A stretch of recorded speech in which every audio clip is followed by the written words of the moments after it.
먼저 하나님 말씀을 좀 한 세 군데를 읽겠습니다. 먼저 출애굽기를 읽겠습니다. 출애굽기 33장 보겠습니다. 출애굽기 33장, 제가 지금 성경은 134페이지, 구약성경 134페이지, 출애굽기 33장 12절부터 18절까지만 우리 한 절씩 교독해서 읽어봅시다.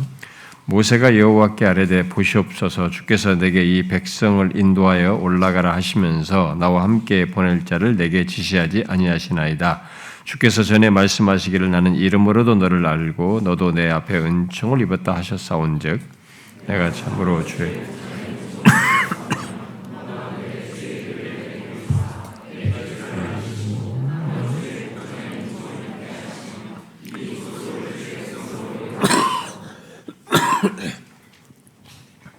여호와께서 이르시되 내가 친히 가리라. 내가 너를 쉬게 하리라. 모세가 여호와께 아뢰되 주께서 친히 우리를 이곳에서 올려보내지 뭐 나와 주의 백성이 주의 목전에 은총 입은 줄 무엇으로 알리까? 주께서 우리와 함께 행하심으로 나와 주의 백성을 천하 만민 중에 구별하심이 아니니까. 여호와께서 모세에게 이르시되 네가 말하는 이 일도 내가 하리니 너는 내 목전에 은총을 입었고 내가 이름으로도 너를 알미니. 다 같이 읽읍시다. 모세가 이르되 원하건대 주의 영광을 내게 보이소서. 여러분 뒤에 신약 성경을 보겠습니다. 빌립보서 1장, 빌립보서 1장입니다. 빌립보서 1장 319페이지, 신약 성경 319페이지, 빌립보서 1장 20절 한 절만 읽어봅시다. 시작. 나의 간절한 기대와 소망을 따라 아무 일에든지 부끄러워하지 아니하고 지금도 전과 같이 온전히 담대하여 살든지 죽든지 내 몸에서 그리스도가 존귀되게 하게 하라. 여러분 앞으로 와서 고린도후서 11장 298페이지, 고린도후서 11장 28절, 28절 한 절만 읽어봅시다. 시작. 이 외의 일은 고사하고 아직도 날마다 내 속에 눌리는 일이 있으니 곧 모든 교회를 위하여 염려하는 것이라.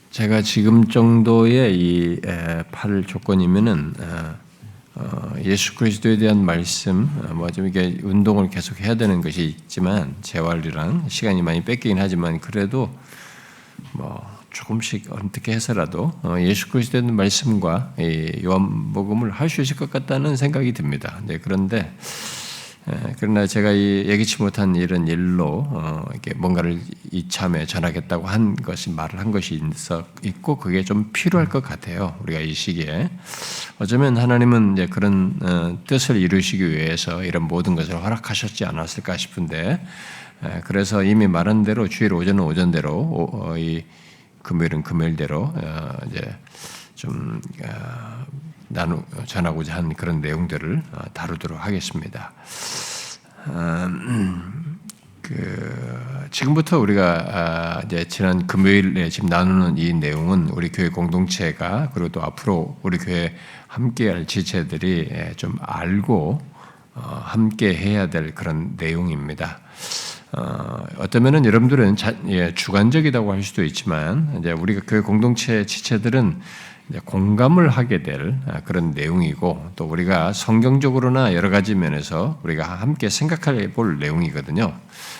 그런데 그런 것들을 이제부터 하나씩 제가 나눌 텐데 좀 제가 그렇죠. 이번 이 금요일 내용은 뭐 성경을 강론하는 게 아니기 때문에 좀 특별한 그런 내용입니다. 마치 간증과 이런 내용들을 연장선상에서 하는 것이어서 좀 예외적인 그런 말씀의 시간이다라고 했습니다. 그러나 우리 교회 성도들은 진짜 다 알아야 됩니다. 저는 한국 교회 성도들도 다 알아야 된다고 생각해요. 우리 장교추 목사님들도 다 들어야 될 내용이라고 생각합니다. 비록 우리 교회와 관련된 내용이긴 하지만 이제부터 하는 거 하나씩. 그래서 여러분들이 우리 지체들이 진짜 금요일 날에 모르겠어요. 못 오는 분들은 나중에 듣는지 모르겠습니다만 제가 항상 나중에 듣는 거 별로 추천하지 않기 때문에 현장에서 들어야 된다고 자꾸 말하기 때문에 현장에 와서 좀 같이 참여하고 들어야 되고요.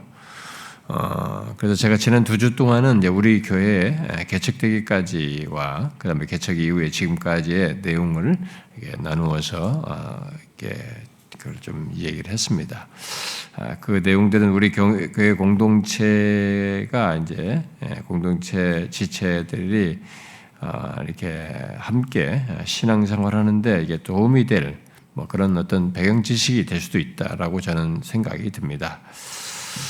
자, 이제 그런데 그 내용에 이어서 이제부터 이제 이런 역사적인 배경 속에서 지금 우리 교회가 견지하는 교회의 모든 것, 지금의 교회를 형성하고 지금도 계속 우리들이 이제 고민하며 추구하는 것에 어떤 그 모든 것들의 그 배경 그리고 그 기저 중심. 그런 신학적, 신앙적인, 성경적인 그런 중심 이런 것들을 나누도록 하겠습니다.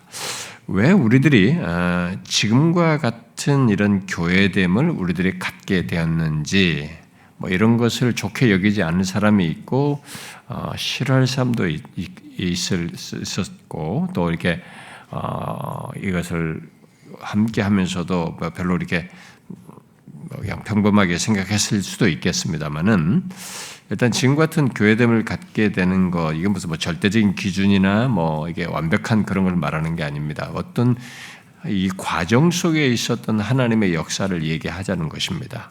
그래서 지금과 같은 교회됨을 우리가 어떻게 해서 갖게 되었는지 그 안에 있는 그 모든 것들 소위 이제 목회라고 교회 사역 또는 목회의 어떤 중심과 방향, 그리고 그 가운데서 어떤 예배와 또 예배 속에서 갖는 모든 것 순서들, 그리고 우리 안에서 갖는 어떤 신앙 행위들, 찬양이면 찬양, 기도, 말씀 이런 것 등등, 바로 그 모든 것이 우리들 안에서 어떻게 이게 형성됐는지 이런 것들을 다 하나씩 제가 묶어서 말할 수 있는 것들은 하도록 하겠습니다.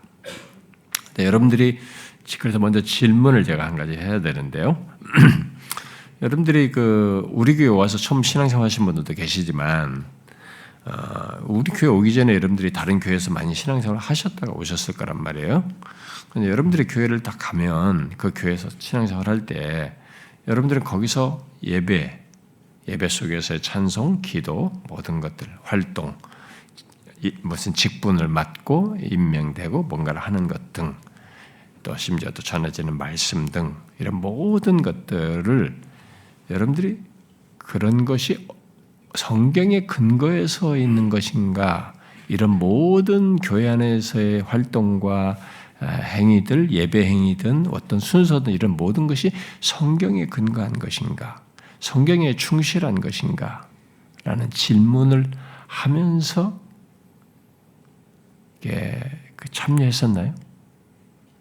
혹시 어느 교회 가서 이제 볼 때 여러분들은 그런 것을 예배 교회 안에서의 모든 찬양을 열렬하게 하든 뭐라든 이런 것들을 들고 참여할 때 이게 성경에 충실한 건가라는 이런 질문을 가져보았습니까? 어떻습니까?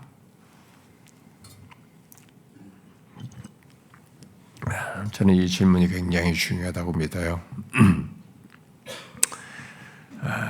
이제부터 여러분들이 생각을 하셔야 됩니다.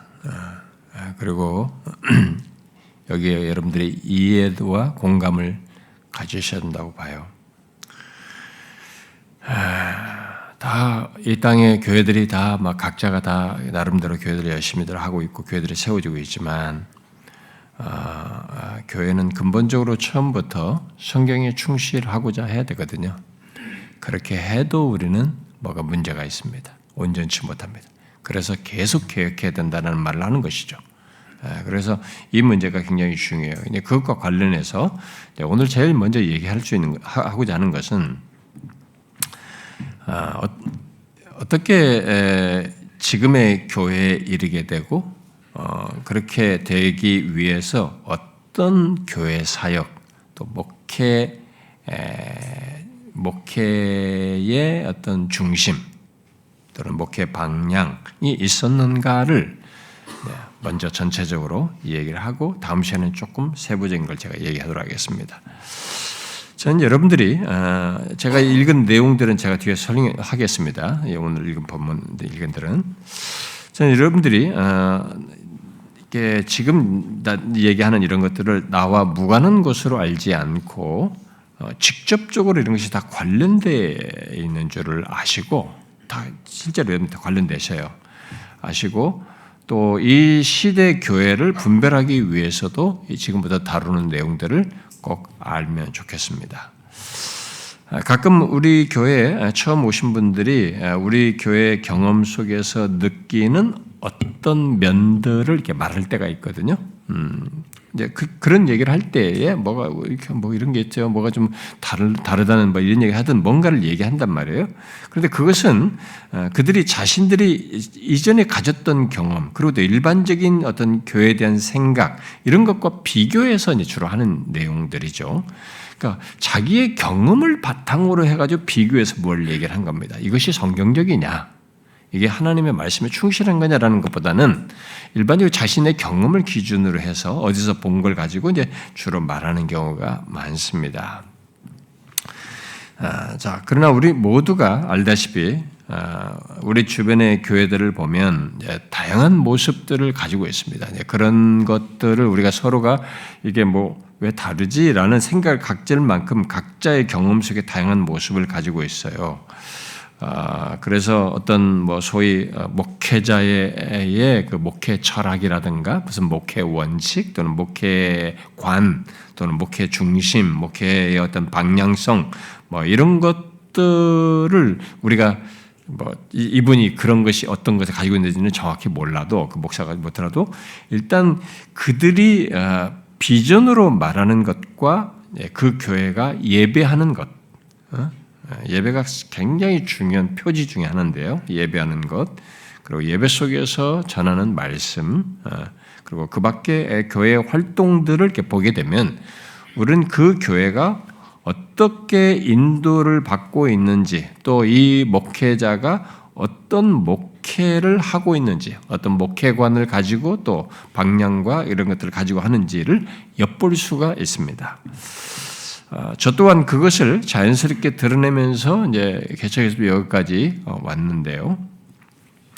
그래서 여러분들은 이제 이런 것들을 우리가 그렇게 왔을 때 이런 게 그런 게 뭐냐라고 물을 수 있겠어요. 만약 묻는다면 개척하면서 나는 목회를 이렇게 해야지.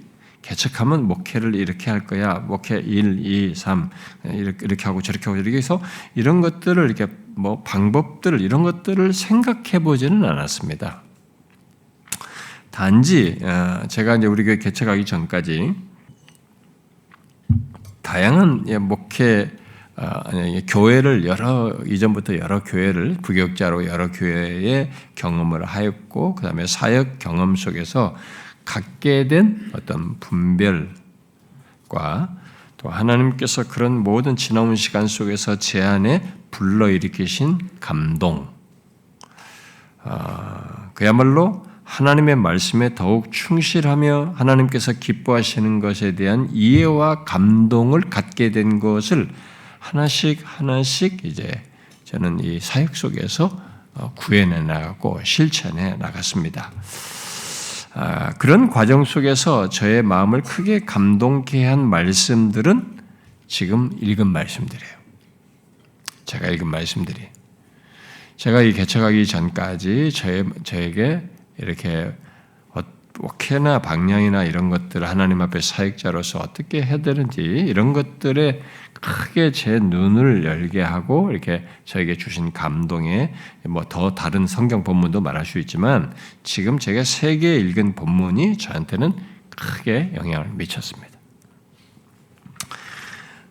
출애굽기 33장에서 이 모세가 보인 반응, 금송아지 사건 이후에 보인 반응에는 그 앞부분은 읽지 않았습니다만 진 밖에 회막을 텐트를 치고 회막이라고 하고 거기서 나아가서 이렇게 하다가 나중에 하나님께 이렇게 기도하잖아요.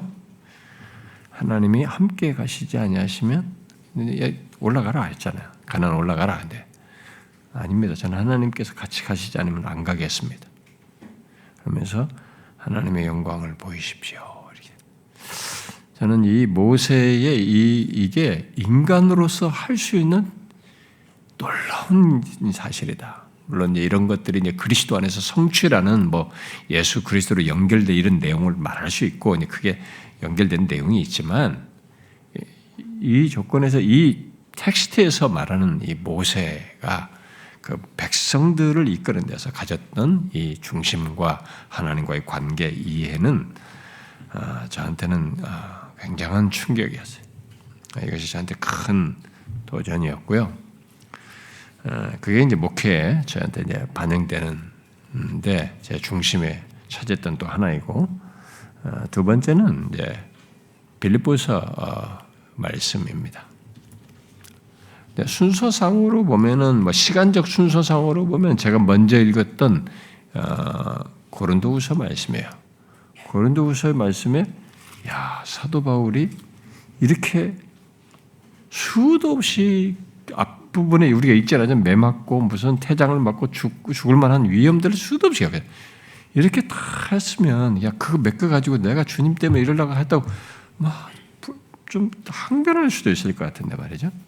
근데 그리고 그런 것이 잠깐 의가 될 수도 있을 것 같은데 이 사람이 마지막에 탁 28절을 탁 이 말 내용 위에 말한 이 내용이 이게 보통 충격이 아니었어요. 예? 상당히 인상 깊어요. 이렇게 내가 이렇게 수고하고 이런 것들은 다 고사하고 아직도 날마다 내 속에 눌리는 일이 있으니 곧 모든 교회를 위하여 염려하는 것이다. 목회는 이거다. 이런 이해, 이런 정서, 이런 신앙의 확신, 이런 하나님께 사로잡힘 말이죠. 이런 영적인 어떤 확고함이 이런 게 있어야 된다. 예? 이게 이제 정말 사모하고 구할 그런 어떤 내용이었고, 그 다음에 이제 제가 이제 시간상으로는 그런 거죠. 순서상으로는 제가 그것이 먼저였던 게 본문이 저한테 임팩트가 있었고요. 그 다음에 이제 이 빌립보서 1장 20절이 저한테 또 한번 크게 임팩트가 있었습니다. 그래서 이 빌립보서를 제가 묵상하면서 또 설교도 하고 나누기도 하고 막 이러는 그랬었는데 이 20절이 정말로 놀라웠어요. 어떻게 바울이 이럴 수 있을까? 앞에서부터 뭐 다 이런 내용도 정말 다 놀라운데 이게 나의 간절한 기대와 소망을 따라 아무 일이든지 부끄러워하지 아니하고 지금도 전과 같이 온전히 담대하여 살든지 죽든지 내 몸에서 그리스도가 존귀하게 되게 하려 하나니. 시간상으로 이것이 저한테 이제 그런 연결선상에서 나중에 이게 정말 이 바울의 이런 주님에 대한 이런 마음, 주님을 이렇게 알고 자신의 존재와 삶을 이렇게 정말 이걸 최고로 여기는 이런 모습이 저도 그런 마음 갖게 해주십시오. 저도 그러고 싶습니다. 저도 이렇게 살든지 죽든지 내 몸에서 그리스도가 존귀하게 되는 이런 일이 저를 통해서도 제 자신의 삶 속에서 있고 싶습니다. 라는 그런 기도가 생겼어요. 이때. 그러고 나서 제가 오늘 여기서 이제 읽지 않았습니다만 빌립보 3장 제가 우리 여러분들에게도 강론을 했습니다만 빌립보 3장의 7절부터 7절, 8절, 9절, 10절, 11절, 12절까지 이게 제 바울이 그러잖아요. 근데 그리스도라는 지식이 최고다. 가장 고상하다는 하잖아요. 근데 여기서 모든 걸 해로 여기면서 그리스도를 얻고 그리스도를 아는 지식이 그리스도 안에서 발견되고 계속 그리스도와 함께 그를 더 알려고 하고 그래서 죽으심까지 본받아 살든지 죽든지 여기서도 어떻게 해서든 죽은 자 가운데서 부활을 이루려니 뭐 이렇게 하잖아요. 이 내용이 하여튼 굉장히 제가 곱씹었습니다. 곱씹으면서 말씀을 강론했었는데 그래가지고 제가 너무 은혜를 많이 받았어요. 여기서 정말 그런 저도 이러고 싶고 이러기를 원합니다라는 그 마음에 막 불타는 마음이 있어서 그 말씀을 전했어요. 진짜.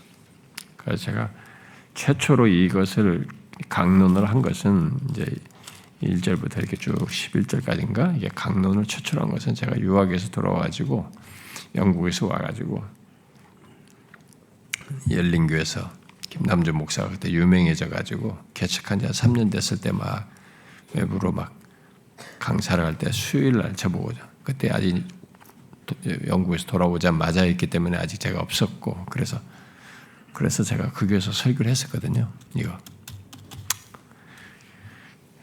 근데 이 설교 테이블 누가 들은 거예요. 어떤 목사가. 가지고 그걸 자기에게도 좀 전해달라고 부탁을 했어요. 근데 제가 이 말씀을 다시 대학생들에게 전할 때 제 마음이 불붙었어요. 진짜로. 하나님이 크게 진짜 임재하신다라는 생각이 들었어요. 이 회중들이 그렇게 변화됐어요. 진짜 그 아이들이. 그리고 또 가서 어떤 청년부도 했는데 거기서는 이 말씀을 듣는 중에 회심이 일어났어요. 청년들이. 아주 저에게 큰 임팩트가 있었던 말씀들이 이런 거예요. 이런 것들이 저에게 이제 목회의 어떤 중심의 방향 이런 것들을 갖게 하는 중요한 말씀들이 되었습니다.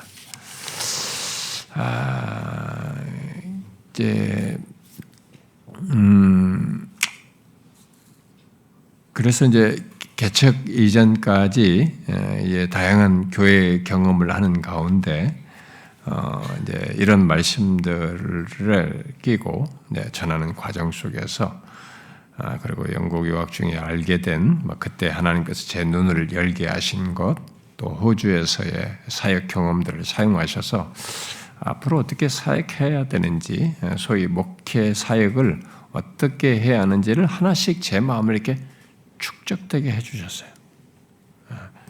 그러니까 제가 목회는 이렇게 하라, 뭐 이렇게 하라, 뭐 신학교에서 배운 건 있긴 한 책으로 배운 건 있지만 그런 걸 누구한테 이렇게 막 들은 게 아니고 저의 이런 경험 과정 속에서 이런 걸 이렇게 했습니다.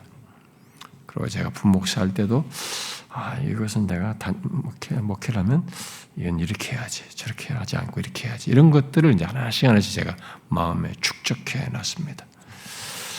그래서 개척하여서 이제 교회가 세워지는 과정에서 이런 것들을 이제 하나씩 이런 가치관과 정신을 성경에 충실하려고 하는 그런 것들을 하나씩 자연스럽게 드러내었습니다. 그 가운데 의식적으로 이제 먼저 드러내었던 것이 그겁니다. 항상 제가 이제 목회를 시작하면서 개척하면서 이전에도 그런 마음을 가지고 항상 살려고 노력했지만 특별히 이제 개척하면서 가졌던 제가 굉장히 의식적으로 중심에 가졌던 건 뭐냐면 항상 하나님의 면전에서 모든 것을 행하며 그분의 임재를 의식하며 모든 것을 행한다라는 것이었어요.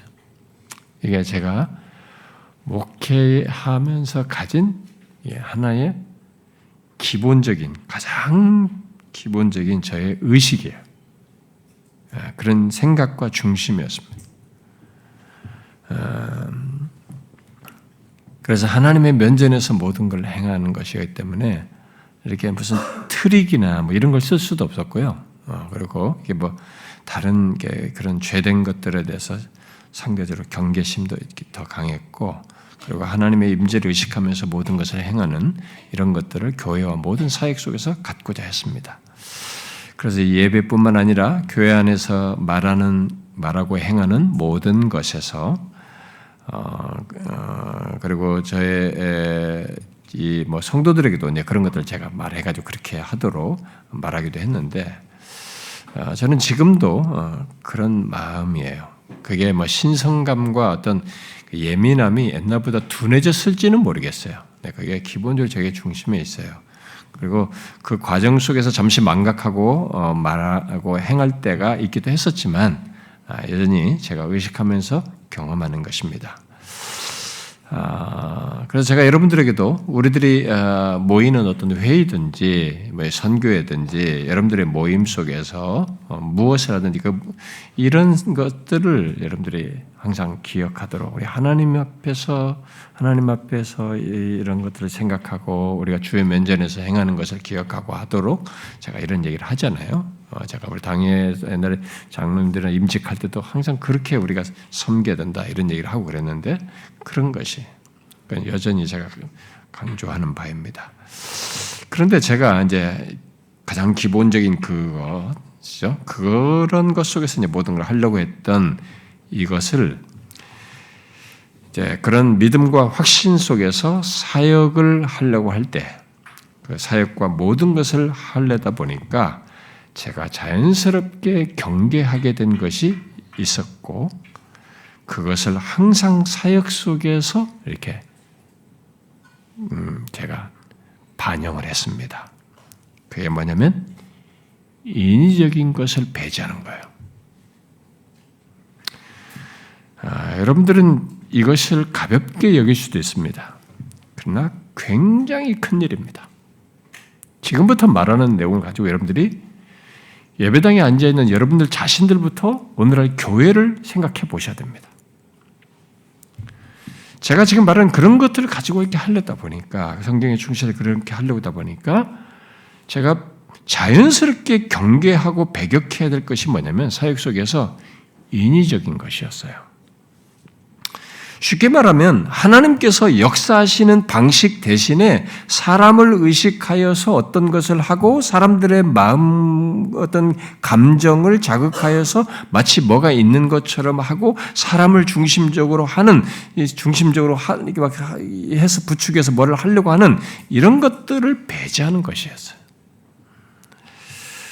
제가 정신 채플에 가서도 이 목회자가 되려고 하는 사람들에게도 그런 얘기를 했습니다. 오늘날 교회 안에 모든 목사든 성도들이 반드시 거부해야 할 것 중에 하나가 인위적인 것이다. 인위적인 것을 거부해야 하나님에 의한 진정한 역사를 경험하게 된다. 하나님에 의한 진정한 역사를 구하면서도 인위적인 것을 함께 통용하게 되면 상대적으로 하나님에 의한 진정한 역사를 경험하는 게 쉽지 않다. 오히려 인위적으로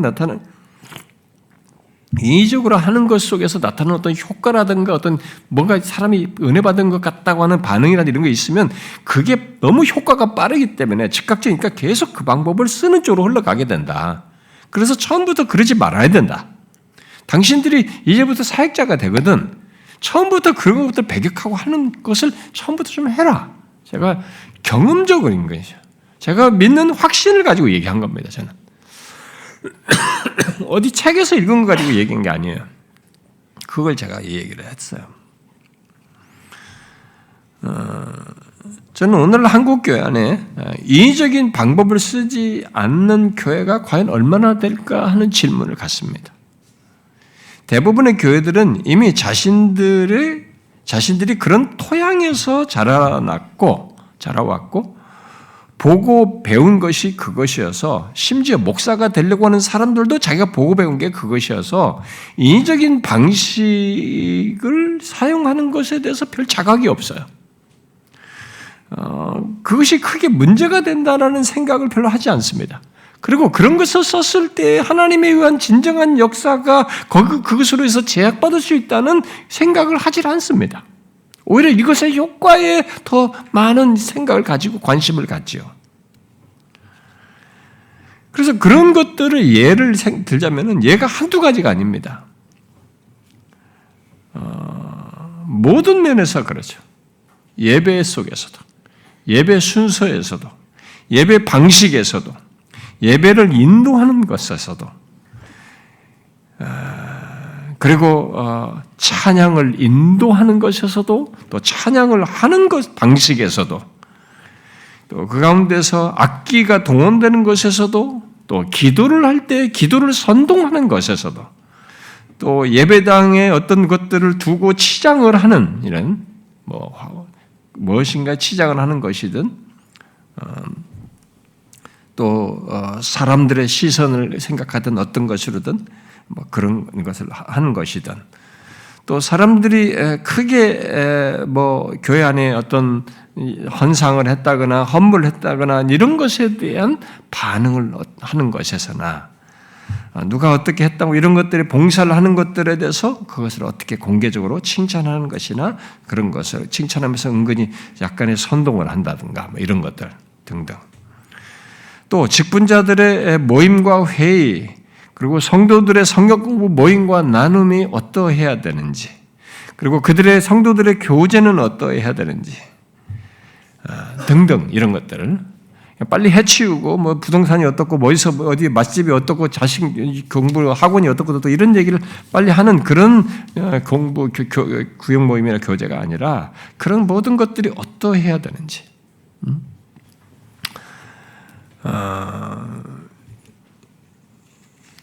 또 이게 은사 문제든 은사를 체험하든 은사를 발휘하는 것에서든 이런 것에서 교회 안에서 그리고 그것도 그 무엇보다도 이제 설교에 대해서 설교하는 데에서 전하는 말씀 그 내용 이런 것에서 계속 사람들에게 감동을 주려고 그들에게 맞추고 그런 어떤 타협적인 방식을 쓸 수 있는 이런 것까지도 결국 다 여기와 지금 앞에서 말하는 이의적인 이런 것과 관련되어 있습니다. 저는 이 문제를 우리 참교추 목사들에게도 이렇게 강조를 했습니다만은 만일 우리들이 이의적인 것을 계속 수용하게 되면 그 가운데서 갖는 어떤 만족감, 기분 좋음, 그리고 감정에 움직여서 사람들이 좋은 반응, 그리고 격양된 어떤 감동과 눈물까지 흘리면서 사람들이 은혜 받았다고 하는 이런 반응들, 이런 것 때문에 이제 참 성령에 의한 진정한 역사, 바로 회심케 하고 거룩하게 하는 이런 역사를 놓쳐요.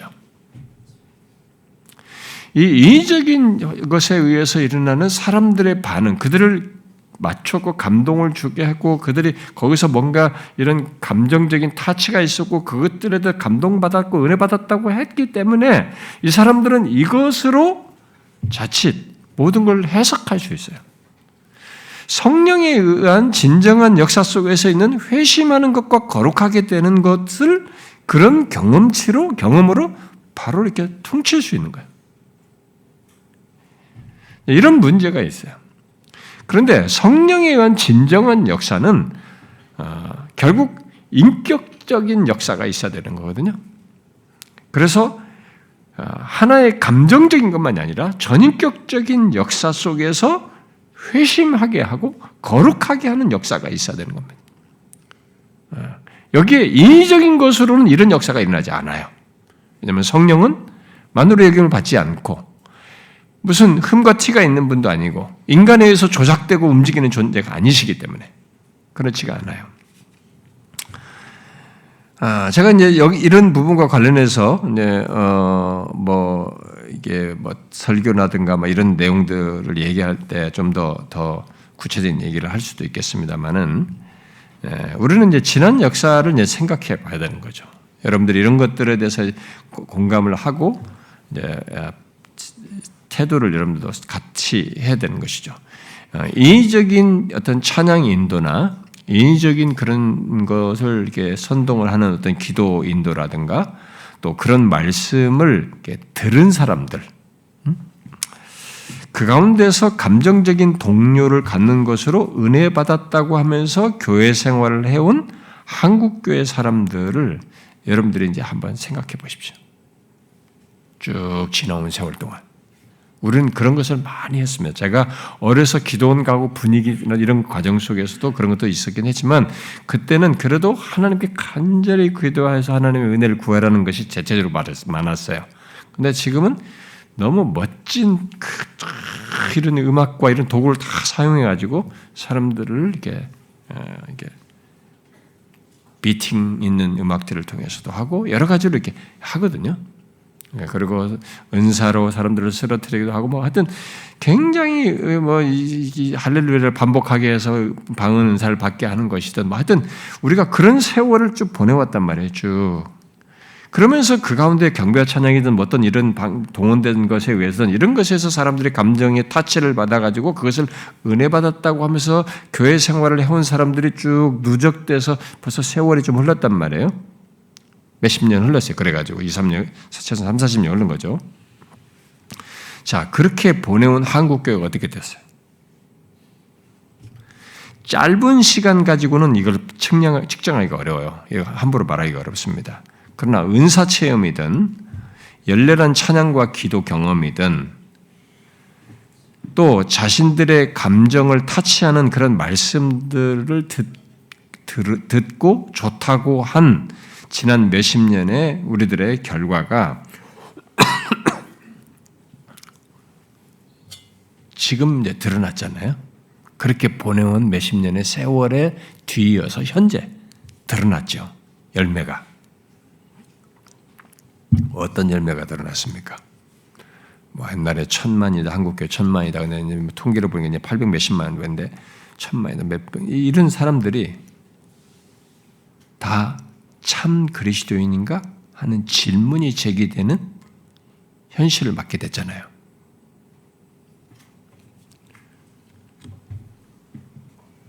너무 많은 문제가 돼요. 세상이 지탄을 할 정도로 그렇게 돼버렸잖아요. 숫자는 많은데 예배당은 많고 교회는 많은데 이게 갑자기 나온 게 아니에요. 이게. 그런 토양 속에서 나온 거야. 인위성이 더해진 그런 신앙생활을 교회 속에서 계속 해오다가 그런 식으로 감정 타치받고 은혜 받았다고 하고 그런 말씀에 길들여졌다가 이게 들어서 여기까지 온 거예요. 거기에 대한 열매예요. 이게 지금. 심지어 그런 토양에서 수많은 사역자들까지 나왔어요. 목사들까지. 그런데 그런 토양에서 그런 식으로 인위성에 의해서 길들여지고 그런 것에 이런 것으로 이게 뭐가 있다고 해가지고 열심을 내서 목사까지 신학 과정을 다 마치고 목사까지 됐는데 스스로 부적격함을 드러내는 거예요. 응?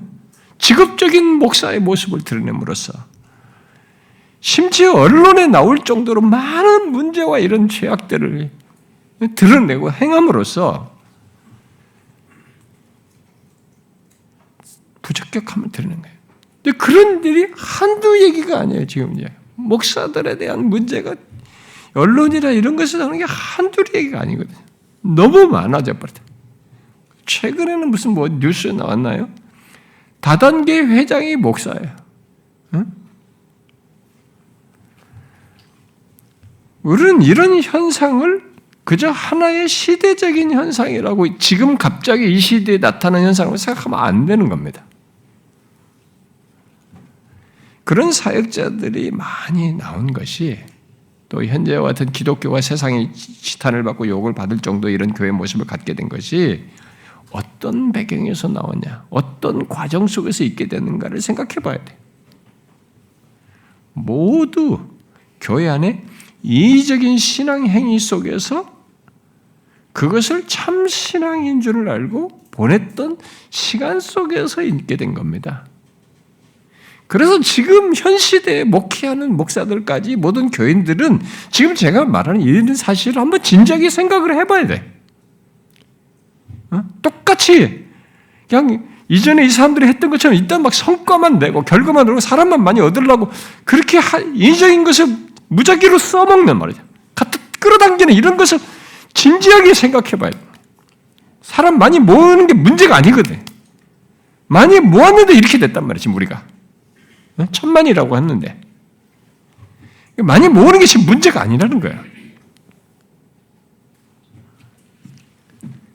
그래서 저는 오늘날 이 교회들, 특히 목사들이 깊이 자각하고 경성할 것 중에 하나가 있다면 하나님에 의한 역사를 착각하게 하고 대신하게 하는 이의적인 방법을 교회 안의 모든 신앙 행위와 활동에서 배제하는 개혁을 해야 된다고 하죠. 종교개혁에 해당할 만큼 개혁을 해야 된다고 믿습니다. 종교개혁을 사회적으로 거국적으로만 생각할 것이 아니라 각각의 교회 안에서 이의적인 것으로 가득 찼던 로마 가톨릭을 종교개혁하면서 가톨릭의 그 이의적인 것을 배제했던 종교개혁처럼 각각의 교회 안에서 그것부터 하는 거예요. 교회들 속에 깊이 들어와 있는 하나님에 의한 역사를 혼란케 하고 착각하게 하는 이런 왜곡시키는 것들을 배제하는 것들부터 해야 된다는 거예요. 나는 그게 종교개혁이다, 오늘날. 먼저 이것부터 해야 된다. 자꾸 사회 얘기하는데 아니 우리 교회부터, 내 자신부터, 우리 안에서부터 해야지. 근데 이제 제가 이렇게 말하지만 이게 이제 문제는 쉽지 않다는 겁니다. 이런 개혁이 쉽지가 않아요. 자, 작은 교회는 작은 교회대로, 큰 교회는 큰 교회대로 다 각각 쉽지 않아요. 여러분 작은 교회를 한번 생각해 보십시오. 작은 교회, 특히 개척해서 교회가 처음 세워질 때 한 사람이 귀합니다. 한 사람이 귀해. 새로운 어떤 사람이 하나 오는 것도 쉽지 않은데 누가 한 사람 오는 그 한 사람이 귀한단 말이에요. 그런데 그들이 불편하게 할 것들을 최소화하고 싶은 겁니다. 그들에게 편안함을 주고 싶은 거죠. 그들이 조금이라도 좋게 여길 만한 것들, 노골적으로 말하면 좀 흥미를 갖게 할 것들을 해서라도 호감을 불러일으키고 싶은 거죠. 잡아두고 싶죠. 그래서 예배부터 예배 속의 모든 것, 이런 것들을 그 사람에게 조금이라도 맞춰주려고 하는 이런 것 속에서 열린 예배가 나왔잖아요. 열린 예배라는 것이 마케팅 처치에서 나오고 이게 보편화된 거 아닙니까? 열린 이 예배에 대해서는 제가 나중에 하겠습니다. 너나 나나 좋을 것 없이 다 따라가는데 아무도 책임 안 져요. 나만 되면, 우리 교회가 사람 많아지고 우리 교회만 되면 된다고 생각하기 때문에 아무도 책임을 안 집니다. 그렇게 해서 이런 문제가 지금 생겼으면, 우리들이 지금 현재 그렇게 했으면 그렇게 한 것에 대한 문제가 다음 세대로 이어서 나타날 거라고 생각해서라도 경성을 해야 되는데 다 써먹어요. 그래서 작은 교회들은 최대한 효과를 보았다고 하는 이런 이의적인 방법을 거부하는 것이 그들에게는 진짜 뭘 다 내려놓는 것과 같은 거예요. 불가능해 보이는 거죠. 그래서 종교개혁이라는 게 진짜 그 하나님에 의한 역사인 거죠. 그렇지 않으면 일어나기 어려워요. 쉽지 않아요. 그런데 작은 교회만 그러냐? 큰 교회는 큰 교회대로 이 유혹은 마찬가지입니다. 왜냐하면 큰 교회는 큰 교회대로 인위적인 자극을 통해서 대중적인 반응과 효과를 보았거든요. 보았고 또 보고 있기 때문에 그랬습니다. 그들은 인위적인 수단을 통해서 마치 교회가 생기가 있는 듯한, 그리고 또 활기가 넘치는 듯한 공감대를 모두 가지면서 이렇게 커왔기 때문에, 또 그런 그 대중성 속에서 사람들이 오고 좋아하는 것을 보았기 때문에 대중적인 이들을 만족시키고 이들을 맞추려고 하는 차원에서 인위적인 것을 거부하는 것을 못해요. 거의 불가능한 것처럼 여깁니다. 그러나 우리는 잊지 말아야 됩니다. 하나님은 이방신들이 하던 이방신들이 하는 것처럼 우리들이 만든 방법을 따라서 역사하실 거라고 생각하면 안 됩니다. 하나님은 이방신들처럼 우리들이 만든 방법에 의해서 움직이시는 분이 아니십니다. 제가 읽었던 그 출애굽기 33장 그 앞부분이 바로 금송아지 사건이잖아요. 출애굽기 32장. 32장에서 금송아지를 만들고 사람들이 뭐라고 그랬습니까? 금송아지를 두고 이는 너희를 애굽 땅에서 인도하여낸 너희의 신이다. 결국 너희 하나님이다. 이해한 겁니다. 그렇게 했을 때 하나님이 이들이 지금 저 신이라는 이름으로 나를 지금 칭하고 있구나. 이렇게 하나님께서 넓은 아량을 베푸시면서 그래 너희들이 의중을 알겠다. 이렇게 했습니까? 그러면서 좋아했어요? 아니죠. 심판했잖아요. 어떻게 하나님과 하나님 아닌 하나님이라고 하면서 이 붙이는 이것을 어떻게 이 유일하신 하나님 옆에다 붙일 수 있어요? 있을 수 없는 거거든요. 이방신 같지가 않은 겁니다. 하나님은. 그래서 그걸 거절이 아니라는 걸 보여줬잖아요. 또 나답과 아비후가 하나님께서 명령한 불이 있는데 하나님께서 명령한 불이 아닌 다른 불을 가지고 분향을 했단 말이에요. 그럴 수도 있지. 한 번 정도 이들이 뭘 잘못해서 그럴 수도 있지. 이렇게 넘어갈 수도 있잖아요. 그냥 대충 받을 수 있잖아요. 그러니까 우리들의 생각이에요. 우리는 하나님이 내가 열심히 예배를 하고 이렇게 막 뭔가 열광적으로 하면 하나님이 다 받으시고 좋아할 거라고 생각해요.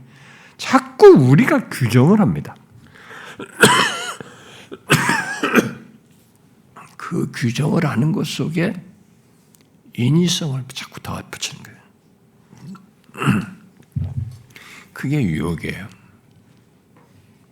제가 목회하면서 이런 것들을 배제해온 것에 대해서 여러분들이 이해를 하셔야 됩니다. 아무 생각 없이 지금까지 우리 교회에서 목회한 거 아니에요. 하나하나 제가 그렇게 한 겁니다. 어떤 것은 불완전한 것이 많아요. 우리 안에. 제가 한 것도 중에 불완전한 것도 많고 내가 못 미친 것도 많이 있지만 일단 전체적인 이런 걸 이걸 여러분들이 이제 좀 아셔야 됩니다. 하나님이 그것도 괜찮지 뭐. 네가 몰라서 이제 받아야 되잖아요. 받아야지 않습니다. 그건 받아야 된다는 우리 생각이에요. 그렇게 인위적이고 내 방식에 무엇을 가지고 하나님을 섬길 수 있다는 이 생각 자체가 우리가 정말로 잘못하는 겁니다. 그래서 하나님이 배격하잖아요. 그 둘을 죽게 하죠. 여러분 성경에 보면 그 뒤로 역사를 쭉 보면 이들이 인위적인 방식으로 하나님을 부르고 섬기는 역사가 맞아요. 근데 그것들을 하나님이 다 기뻐하지 않고 심판하시고 경고하시고 그러잖아요. 그래서 역사 속에서 하나님은 이제 그런 과정을 다 거치면서 거부하셨어요. 인위적인 것으로 자꾸 하나님을 섬기고 이렇게 하는 것이 바르지 않다. 내가 그것을 어느 정도 공감해 주는 게 아니라 그건 정말로 원치 않는다. 하나님을 섬기고 하나님을 믿는 것은 처음부터 끝까지 하나님의 말씀 안에서 하나님이 기뻐하시는 방식대로 그가 말씀하신 방식대로라고 하는 것을 말해주는 겁니다. 그래서 여러분들이 제단이나 이런 거 출애굽기에서 하나님께서 성막에 칠 때 다 가르쳐줘요. 야, 그 천 이렇게 대충 잘 짜가지고 중간에 막아라. 지성소. 아니다. 무엇으로. 그리고 옆에는 뭘 하고 다 가르쳐줘요. 그 돌 깎을 때 길이 이런 거 다 가르쳐줘요. 여러 다른 의미들도 있지만 하나님이 자신과의 관계 속에서 갖는 이런 것들을 우리 인간들이 가지고 있는 약함과 우리들의 무지와 이런 잘못된 것들에 서로 이렇게 인위적인 것으로 하나님을 섬기고 그렇게 해도 된다라는 것을 우리가 허용하면서 발전할 수도 있다는 걸 다 아셨기 때문에 그런 걸 처음부터 차단하신 거예요. 근데 그런 하나님의 원칙은 지금도 똑같이 적용되는 겁니다. 그 영과 진리로 예배한다고 할 때도 영과 진리는 결국 그런 맥락이에요. 하나님의 그 의중인 거죠. 그런데 지금도 사람들이 깨닫지 못하는 것이 있어요. 그것은 하나님이 우리 방법대로 움직이시는 분이 아니시다는 사실을 사람들이 깨닫지를 못하는 거예요.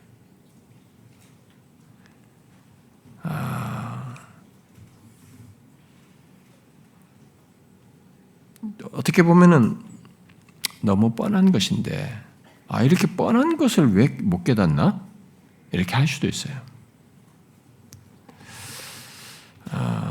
어떤 사람은 알 수도 있어요. 머리로 어느 정도 지지를. 그런데도 알아도 못해요. 왜요? 사람들의 반응 때문에 그래요. 실용주의, 현금가치, 효과. 사람들이 그것을 좋아하고 그것으로 해서 일종의 효과를 보기 때문에 그렇습니다. 그리고 그것이 자신들을 만족해 하는, 외적으로 만족하고 교회를 이렇게 뭐가 있는 것처럼 하기 때문에 이걸 못 부딪히는 겁니다. 그러나 우리는 금송아지를 만들고 모두가 좋아한 자들 속의 아론이 아니라, 그들 어딘가 함께 좋아하는 것 속에 그 리더로 있었던 아론이 아니라, 그 모든 문제, 그런 모든 것을 보고 경험하는 것 속에서 이 리드하는 모세를 우리가 보고 배워야 돼요. 제가 오늘 아까 처음 읽은 그거죠. 모세는 이스라엘 대중이 원하는 것보다 하나님이 말씀하신 것, 그가 기뻐하시는 것을 중요하게 여기고 조금도 거기에 다른 것을 하고 싶지 않았어요. 인위적인 것을 거기에 더하고 싶지 않았습니다. 그래서 이제 뭐 하나님이 말씀 직접적으로 하신 것에서도 그렇지만 이 문제가 터져서 상황을 해결할 때도 하나님이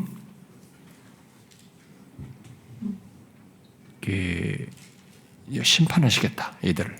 너로부터 다시 시작하겠다. 막 이런 얘기 할 때도 이 사람이 그러면 야 너희들 다 모여라 빨리. 뭐 인위적인 수고 우리 하나님 앞에 뭐 좀 해보자 말이죠. 인위적인 방법을 쓸 수도 있잖아요. 안 썼어요. 이 사람이 진 밖에 진짜 텐트를 친 거야. 회막을 짜고 계속 걸로 가는 거야. 사람들이 그러면 쳐다보는 거죠.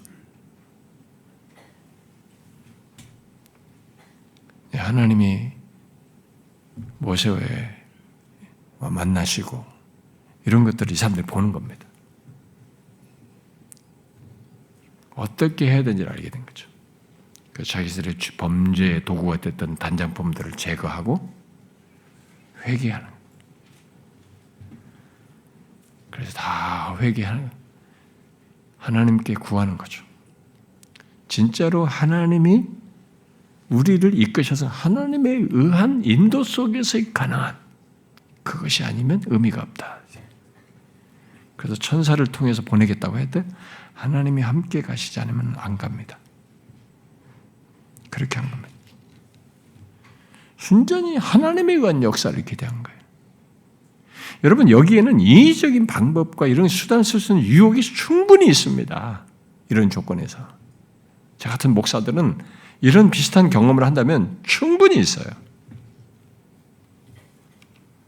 그렇게 하지 않았어요. 인위적인 것을 배격하는 것을 말하면 이제 어떤 사람들은 성경 지식이 있는 사람들은 아니 바울이 유대인들을 얻기 위해서 유대인같이 되고 또 율법 아래 있는 자를 얻기 위해서 자신 또한 율법 아래 있는 자같이 되고 또 약한 자를 얻기 위해서 약한 자같이 되지 않았냐 이렇게 말을 하는 사람이 있을지 모르겠어요. 그러면서 사람들에게 맞춰서 이렇게 인위적인 방법을 사용할 수도 있다는 얘기 아니냐. 그건 성경을 완전히 오용하는 겁니다. 자기 마음대로 써먹는 겁니다. 그 말씀은 인위적인 것을 옹호하는 내용이 아니고 오히려 하나님의 뜻 안에서 영혼을 얻고자 하는 더욱 진실한 마음을 드러내는 거예요. 그 마음이라면 오늘날 우리들이 쓰는 인위적인 방법을 그는 더 안 쓰죠. 지금 그런 말을 하는 바울의 마음이라면. 실제로 바울은 당시 인위적인 방법으로 사람들을 미혹하는 거짓 교사들과 달리 고린도후서 4장에서 자신은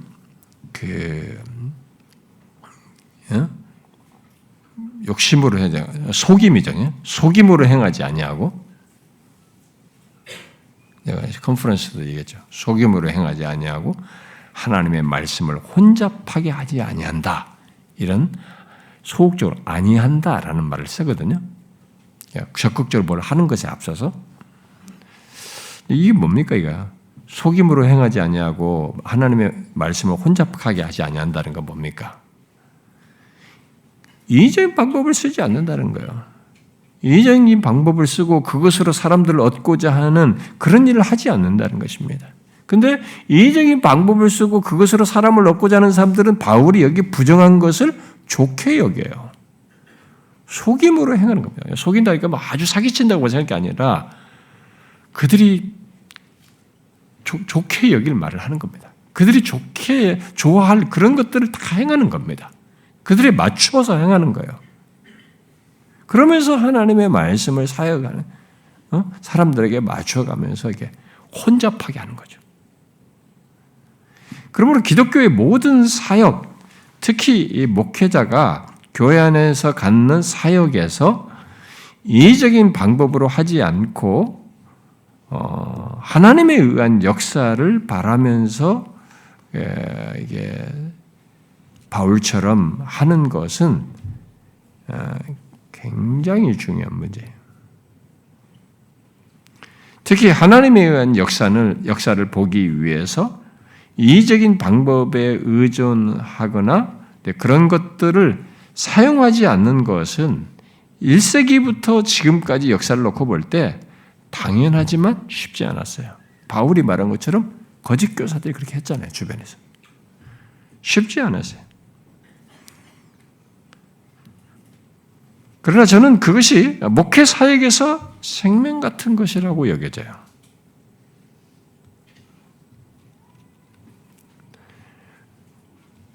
왜냐하면 역사가 그랬듯이 인위적인 방법을 쓰는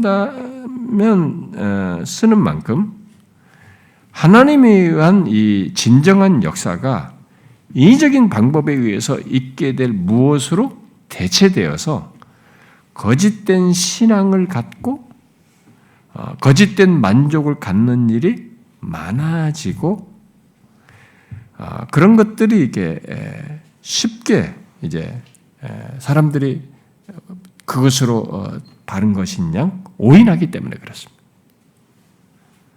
그러므로 인위적인 방법을 써서 신앙을 독려하고 영적 체험을 독려하고 또 감정을 만족시키고 있다면 그것은 거부해야 돼요. 그런 교회 공동체, 그런 예배, 그런 말씀, 그게 전적으로 그런 교회라면 사실 그것은 이렇게 참 여러분들이 수용하기 어려워요. 그것은 결국 자기 자신을 오염시키고 하나님에 의한 참된 역사에 대해서 눈을 가리게 하고 경험하지 못하게 할 수도 있기 때문에 그렇습니다. 그런데 지금 우리들은 그런 것이 별로 중요하지 않다고 모두 외치며 반응하는 이 특이한 시대, 포스트 모던 시대 속에 또한 살고 있어요. 그래서 포스트 모더니즘은 이것이 옳으냐 바르냐는 것은 별로 중요하지 않다. 내가 좋으면 되는 거예요. 저는 여러분들에게 한 가지 질문이 있어요.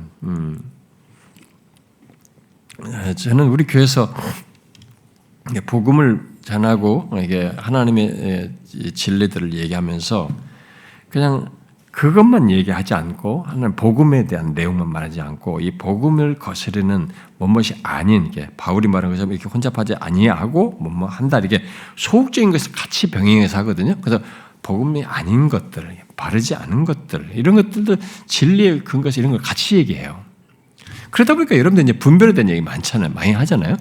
근데 이런 내용을 여러분들이 우리 교회에서 많이 될 때, 이렇게 바르지 않은 것들, 이런 거 들을 때, 여러분들이 싫으시나요? 오래 듣는 사람들을 싫어질 수 있어요. 똑같은 얘기 또 한다. 여러분들 조심하셔야 됩니다. 어느새 우리가 포스트 모더니즘에 젖어 있어요. 이 시대 사람들이 대부분. 이 포스트 모더니즘은 옳으냐 바르냐는 건 별로 중요하지 않습니다. 뭐가 진리냐, 이것만 바르다, 이런 얘기 굉장히 싫어합니다. 그래서 우리 교회가 만약 그런 얘기를 하게 되면 포스트 모더니즘에 젖은 사람들은 우리게만 오는 거야? 듣기 싫은 거야. 이 포스트 모더니티가 그래요. 포스트 모더니즘은 옳은 거 중요하지 않다. 내가 중요하다. 내가 좋으면 끝이야. 내가 좋으면 돼. 내가 좋으면 끝이야. 내가 좋은 것에 기준을 한단 말이에요. 나를 만족시켰어. 내가 기분 좋아. 나는 이게 좋겠어. 그러면 끝이에요. 그래서 지금 말하는 제 인위성에 관한 이 문제가 이 시대에 더 안 먹힐 시대로 가버렸어요. 이 포스트 모더니즘 때문에 이런 얘기를 해도 목사도 귀 안 들을 수도 있고 성도들도 안 들을 시대가 돼버렸어요. 그게 뭐 어쩌라고. 좋은데 뭐. 나는 예배 가서 항상 감동받는다. 은혜도 받는다. 왜 그래? 이런 인위성이 가미된 것에 대해서 사람들은 별로 중요하지 않아요. 그러니까 제가 얘기했습니다. 그 가운데서 오염되는 거예요. 하나님이 위한 참된 역사에 대해서 눈이 가려지게 됩니다. 그런 것을 더디 경험하게 돼요. 모조품으로 대신하게 됩니다.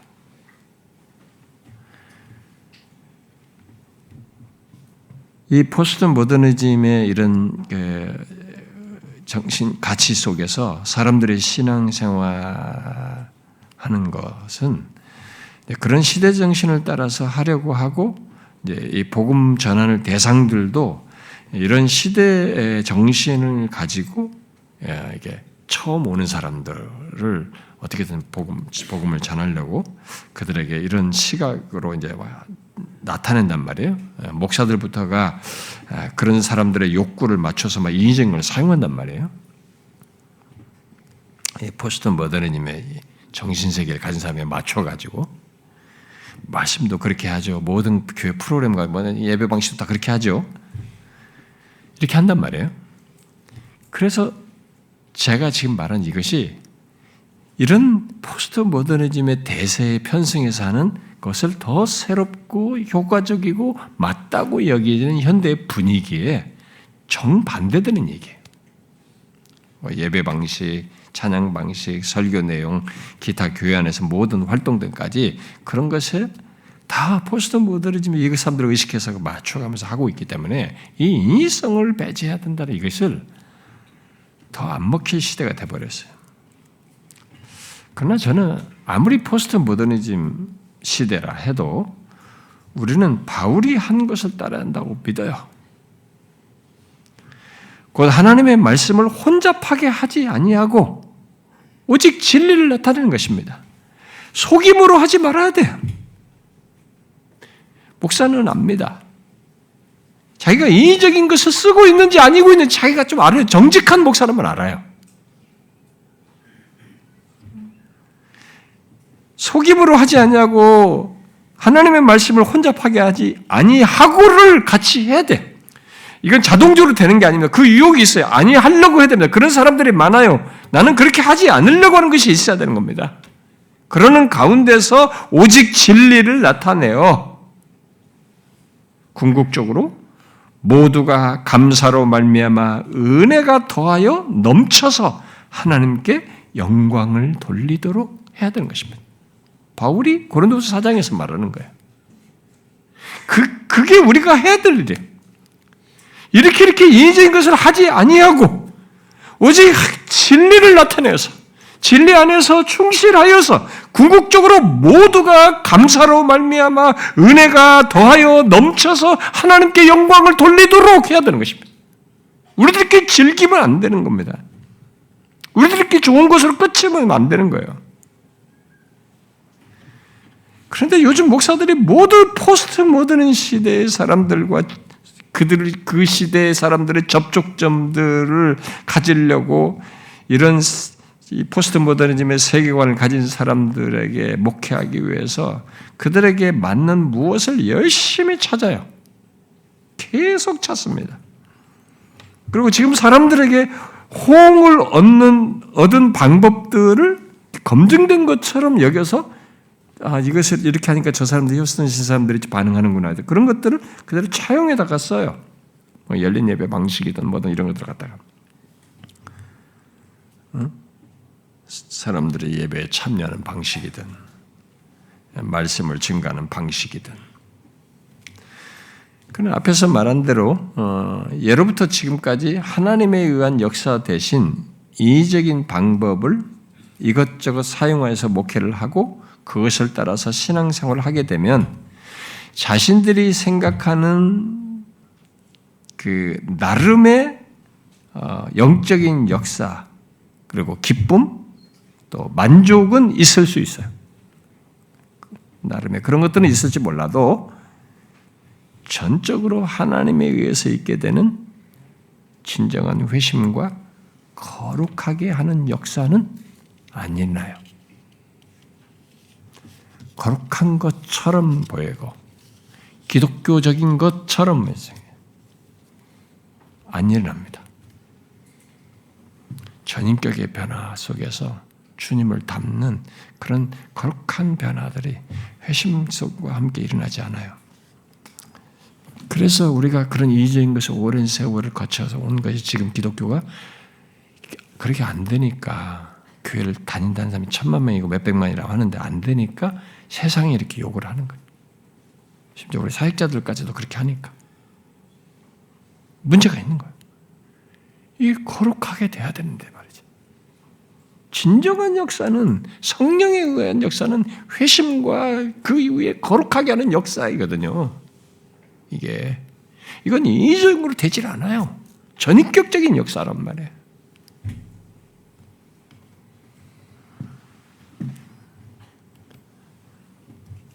그런데 그럼에도 안타까운 것은 교회 다니는 사람들조차도 이런 것을 분별 못하고 자기 기호를 따라서 어느새 자신도 포스트 모더니즘의 정신을 따라서 내가 좋으면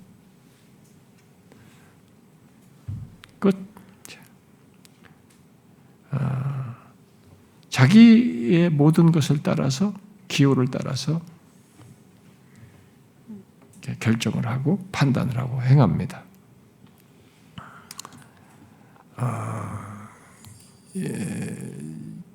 이런 것에 대해서 좀 분별을 하는 것을 의외로 못하고 있어요. 지금 시대 사람들은. 그러나 인위적인 것 속에서 신앙생활하여 그 가운데서 뭔가를 경험하고 만족하게 되면 또 회심과 거룩하게 하는 것을 갖지 않으면서 종교적으로 만족하는 그야말로 어떤 것을 갖게 되면 자기 스스로 이제 기만당하는 거죠. 기만하는 사람이 되는 겁니다. 자기 신앙과 모든 것이 이게 기만당하는 거죠. 여러분 이게 자기 기만에 빠진 신자는 교인은 많을 수 있는 겁니다. 그렇기 때문에 주여주하는 자마다 주님 앞에 갈 때까지 그들은 자기 기만 속에서 무슨 소리야 이렇게 했는데 주님이 모른다고 한 거죠. 자기 기만에 빠질 수 있어요. 저는 여러분들이 우리 교회에서 이렇게 함께 해오면서 하나님의 면전에서 또 하나님의 임재 가운데서 모든 것을 행하고자 하고 인위적인 방법 대신 순전히 하나님에 의한 역사를 구하며 온 것을 지금까지 함께 해오면서 좀 알게 됐는지 좀 궁금하기도 해요. 우리 교회 지금까지 함께 해오신 여러분들은. 이런 것들을 제가 우리 안에서 계속 시행해오려고 해왔다는 것을 혹시 좀 간파하셨나요? 우리 교회 같이 있으시면서?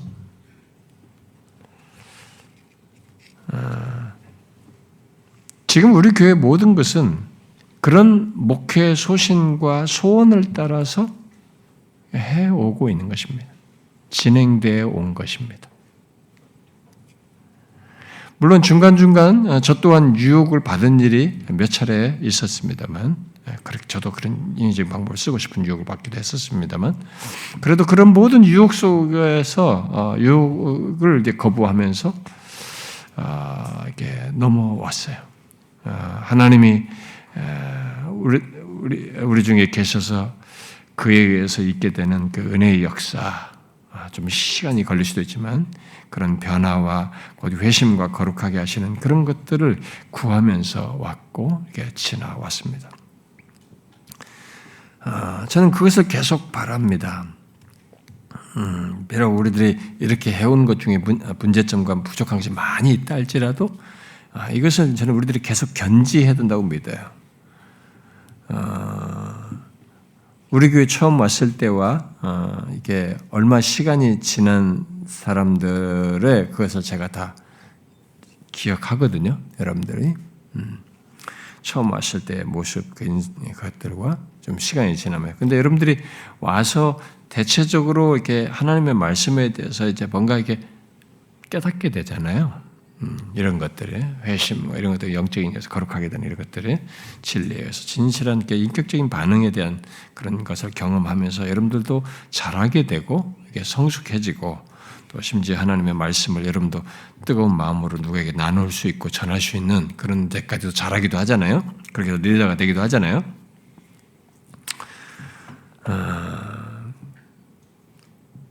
그런데 저는 여러분 그래서 그렇게 된 사람들의 초기를 생각하면 저는 많은 발전이라고 봐요. 근데 그게 무슨 제가 인위적인 방법을 써서 그런 게 아니라 이런 과정 속에서 오직 진리 안에서 바울이 말한 것처럼 진리 안에서 하나님께서 하시는 것 속에서 하나님의 역사를 기대하는 것 속에서 있게 된 것이거든요. 그러니까 이렇게까지 성장하기 전에 처음의 모습을 제가 굳이 얘기하자면 대부분의 이제 그 사람들이 지금 리더가 되신 분들 많은 사람들이 그렇기도 하겠습니다만은 처음 오신 때 여러분 그 사람들은 이게 영적으로 이게 아이와 같았어요. 비어 있었습니다. 교회 경험을 받고 교회 생활 오래 했는지 모르지만 안에 채워진 게 없었어요. 진리로 채워진 거예요. 그리고 하나님 그 진리 안에서 하나님과의 그런 인격적인 깊은 관계, 그런 교감, 그런 신앙과 삶이 그 경험치가 없었어요. 많은 사람들이. 우리 교회에서 그렇게 리더를 잘 섬겼던 사람도 초기 왔을 때는 그랬어요. 그런데 그런 일이 다 어떻게 됐습니까? 뭐 우리 안에 회심도 있었고 뭐 거룩하게 변화되는 이런 일들이 우리 안에서 계속 있어 왔지만 그게 다 어떻게 됐습니까? 제가 인위적인 방법을 써서 됐습니까? 그렇지 않죠. 그러므로 제가 묻고 싶어요. 여러분은 대중적이고 대세적이지 않은 이 같은 목회 또는 교회 사역을 그리고 그 가운데서 신앙생활하는 것을 좋게 여기십니까? 여러분 제가 이것을 너무 주관적으로 말하는 것 같을까봐 조금 되게 염려가 돼요. 이런 내용들을. 근데 제가 결국 다 지금까지는 분위기만 타고 왔었지 설명이 안 됐어요. 이런 것들이. 간혹 제가 어떤 것을 말을 하는 것으로 제가 이제 조금 담겨진 단편적으로 이렇게 말들을 했지 이렇게 모든 것이 왜 이렇게 됐는지 책에 이렇게 말을 안 해가지고 여러분들이 이런 것에 대해서 포스트 모더니즘의 영향을 받아가지고 싫고 좋고 여러분들이 나름 이렇게 하는 반응하는 일이 있을 수도 있고 하는 사람도 있다고 봐요. 그래서 제가 이제 설명을 해야 될 것 같고 이런 계기로 그래서 묻는 겁니다.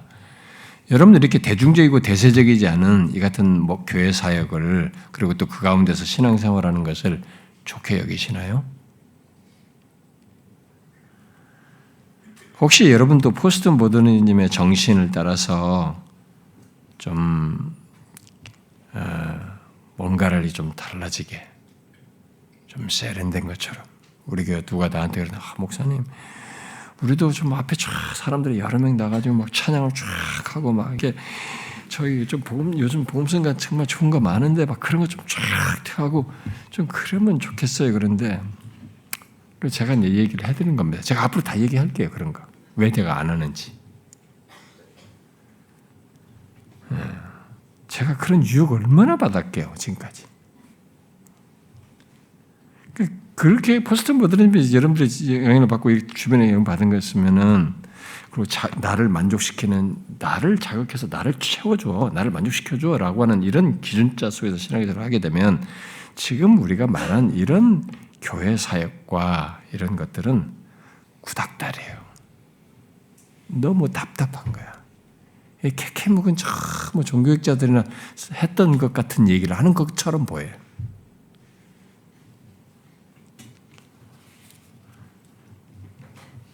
여러분 정말 구닥다리로 보이시나요?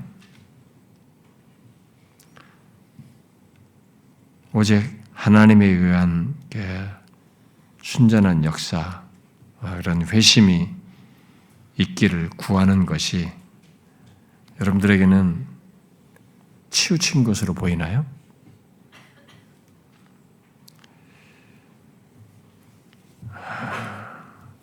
그래서 교회 회심을 우리들의 회심을 있게 해줄 것 같은 뭐 그런 곳에 우리 교회 있으니까 뭐 회심이 중요하구나. 회심 아니면 아무것도 안 되는 거 신자도 아니구나. 알게 되니까 이거 알게 된 거 가지고 그러면 답답하니까 이 회심이 있게 해줄 것 같은 그런 교회를 찾아서 가야 되겠어요?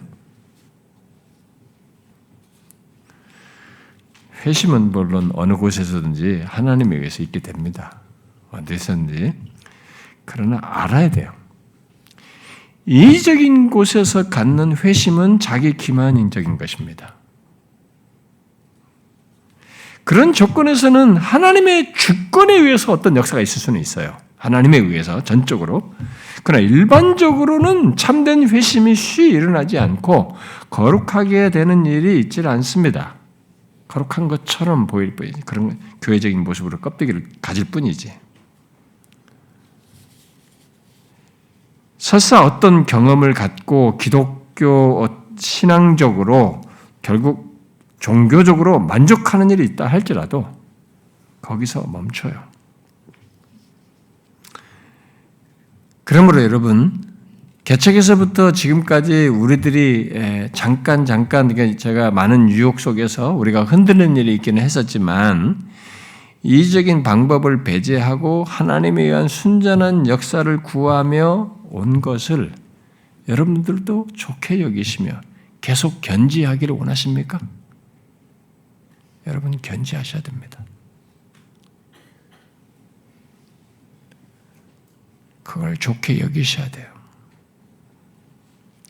그리고 계속 그렇게 나아가려고 해야 됩니다. 오늘날 세상이 다 그렇고 교회들이 다 그렇게 된다 할지라도, 그래서 사람들이 이런 것이 싫어서 교회를 떠난다 할지라도 여러분들 하셔야 됩니다. 우리는 그렇게 하려고 노력해야 돼요.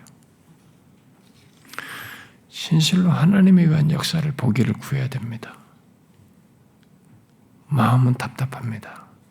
옛날에 우리 교회 성도가 어떤 사람이 와가지고 저는 목사님 좀 빨리 거듭나고 싶어요. 매일 울었대요. 근데 1년이 가도 안 되는 거예요. 저는 속이 탔습니다.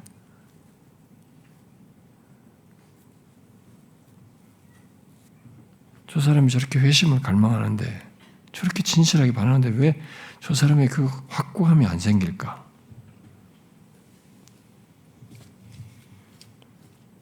결국 하나님이 사실은 그 안에 있는 생명을 확고하게 확신케 하는 일을 몇 개월 뒤에 하게 하시더라고요. 이건 하나님에 의한 역사입니다. 마음은 다급해서 우리가 조작할 수도 있고 막 이렇게 어떻게 하고 싶습니다. 좀 있는 것처럼 말하고 싶어요. 그러나 우리가 선언할 수 없어요. 만들 수 없습니다. 우리 안에 진정한 역사, 그리고 거룩한 역사, 이것은 우리끼리 만든 분위기로, 인위적인 분위기로 좋고 잘 먹고 즐기고 막 재미있는 분위기, 서로가 친근해 보이는 분위기로 만들 수 없어요. 여러분, 굉장한 친근감과 이 친교력이 좋은 교회도 거룩함이 없을 수 있어요. 저는 그런 교회 몇 개 압니다. 사역자가 저한테 면담했어요. 너무 성도들이 친하고 너무 근데 이게 올려가지고 어디 가면은 거룩은 없다는 거예요. 자기들이 좋은 얘기면 이런 얘기만 하고 말이에요.